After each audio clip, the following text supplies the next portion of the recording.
this morning that I think was embarrassing. Not Mhm. for me. Actually, yeah, for me. Just to But experience. it was one of those moments that you're like, I wish it wasn't happening to this person or to me. You You just know, wish you weren't in the situation at all. exactly. Even though you're on the receiving end of it, I believe you're not. You didn't want to be in this I was situation at all. receiving. I was definitely the receiver. Yeah. But I don't think it would have been any better if I would have been the giver. So it was just a bad situation to be in. It was. It's one of those. All right, I feel you. I feel you. So I go to Starbucks this morning to get my mocha cookie crumble, which is, if you haven't had it, you haven't lived. If you're 48 years old and you haven't had a Starbucks mocha cookie crumble frappuccino, you should consider your life as worthless, Yeah. It's good. non-existent. It's good. It's a good. It's a good coffee to get. I'm not even joking. I don't care if you've climbed Count Mount Kilimanjaro, or if if you've gone into the Amazon, and I don't mean the website, I mean like the real Amazon, and fought parrots. Didn't that place burn down like 7 years ago? It's getting there. Yeah, I thought so. Yeah, nobody gives a crap. It's not like it's the lungs of the planet or anything. Who cares? We're all gonna die eventually. Eventually, probably in about 5 years. Doesn't matter when we die or how we die. We're all gonna die eventually. This comment section on this video is gonna be a ghost town in how many years? Everybody's gonna Actually, die. tomorrow. Everybody's gonna die. Anyway, so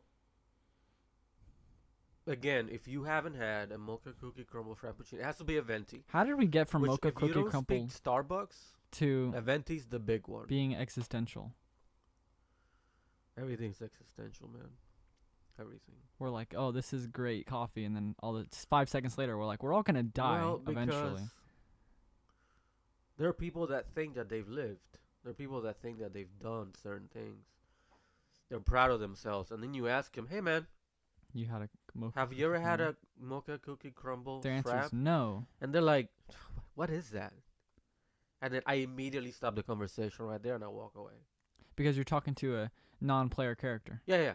Completely inexperienced. A bot. Is that what Yeah, they call them yeah. in video games? A NPC, complete bot. non-player character. So anyway, I'm in the drive-thru of Starbucks. La, la, la, la. I'm waiting. I get my order through the speaker. I tell them, of course, hello. You know why I'm here. Blast Travis Scott music. I make it to the window, right? And I'm just chilling there. The window opens, and there's this short little dude. He goes, "You!" And I'm like, "Yes?" He's like, "You win! You had the mocha cookie crumble frap, right?" What did you? And Well, I'm you were the like- millionth customer. I'm like, what's happening? And now I realize, oh, he's putting on a show for people. What? Yeah, and then he goes, "Oh, right, so here we go. While we wait for your mocha cookie crumble, hey, look at that, boosted pony 220." Because I have a in my car, I have a sticker of my Instagram that I have a car account. He's like, "You know what you need to do? You need to put 38s on the car and wrap it around with Pepsi logos." I'm not making any of this stuff up, dude.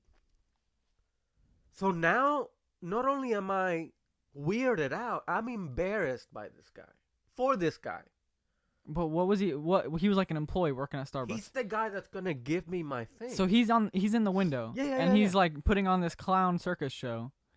What the heck? So I'm like, I don't. Bro, but kudos to him for keeping the energy at 9 o'clock in the morning. It's mad early. I right want to now, bro. laugh. I want to be like, but then I'll be Feeding into it. feeding in. I've been enabling this. Bro, guy. but he's trying. He really likes his job. He's trying to make people entertained while they're waiting for their coffee at 9 o'clock in the morning. Respect, man. So I start thinking, I'm like, do you realize how many like old ladies come through here and he thinks he's a stud? because the ladies are like, "Oh my god, you're so funny." Oh my How old was god. this guy? 20. Oh, so he's young. So anyway, I'm completely dumbfounded, right? Because I can tell that he thinks that he's gonna be a superstar, but it doesn't feel. You know, when you have a true showman, a person that really knows how to put on a show, he gets you involved, and whatever his act may be, now you're a part of it.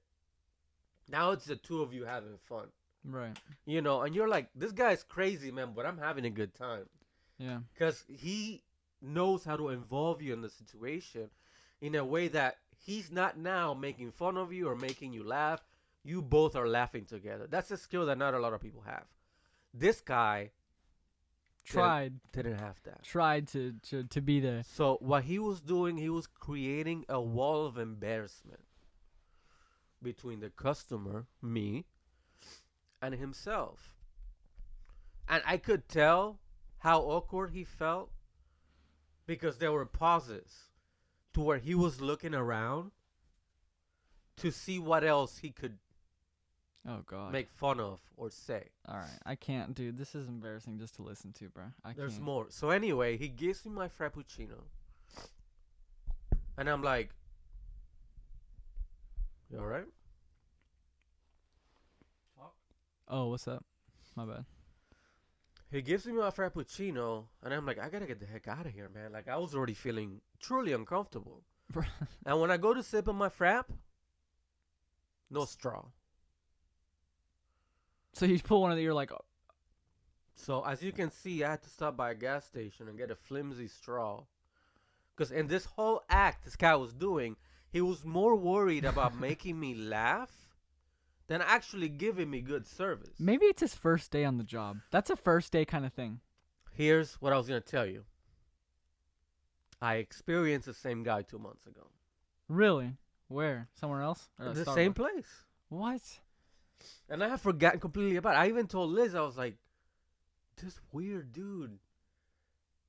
But I never thought of it again. And now I go through it and I'm like, I know you. it was him.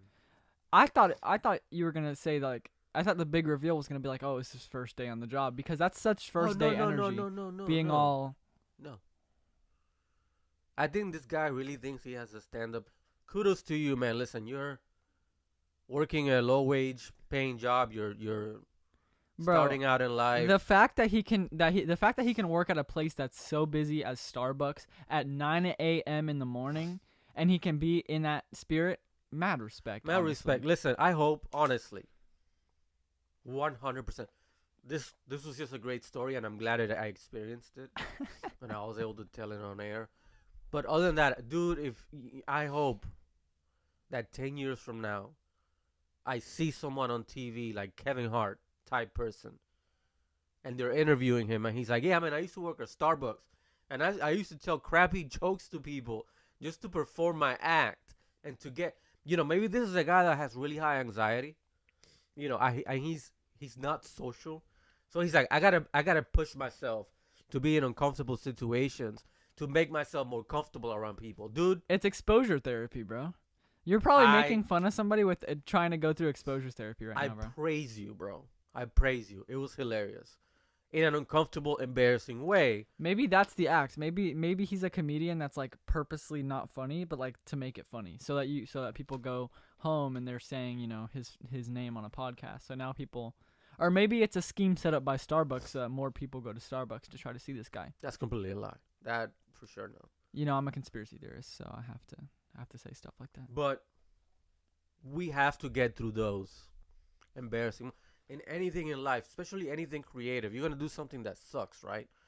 When I'm writing a book, I'm like, whoever reads this is going to think I'm a non-smart person. Non-smart person. I think you're a non-smart person just for saying non-smart person. You doubt yourself because you value other people's opinions way too much.